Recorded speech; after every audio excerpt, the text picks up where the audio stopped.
بسم الله الرحمن الرحيم. أنا وحكبرنا ويدينتنا what is capitalism أما هانتي وذاك أما capitalism ونظام دقالة أو جناعسية أي قيرات كبدن كوذا أي كجيران جعان تضدك أما الشركة جارلو ليهاي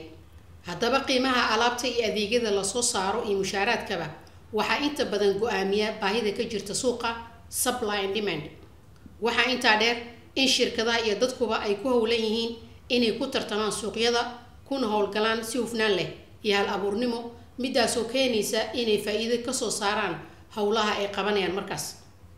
سيان اسكولا فهانو قيحيداس آن إسلا أرغنا تصالحان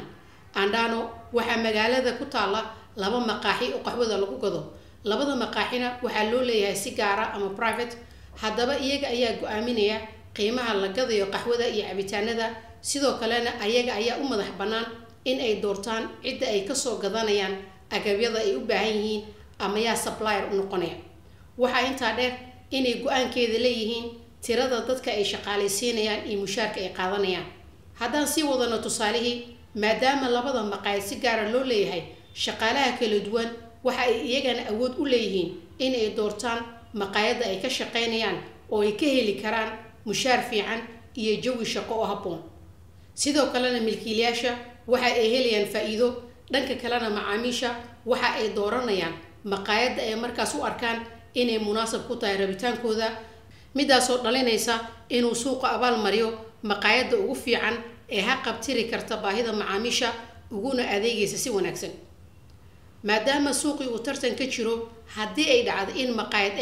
ay samayso kofe ka fiican maqaayad B ama ay hoos u dhigto qiimaha ay siinayso qaxwooyinkeeda ama cabitaanada waxa ay maqaayad heli kartaa macaamiil badan midaas oo keeni karta in maqaayad B ay ka falceliso tilaabooyinkaas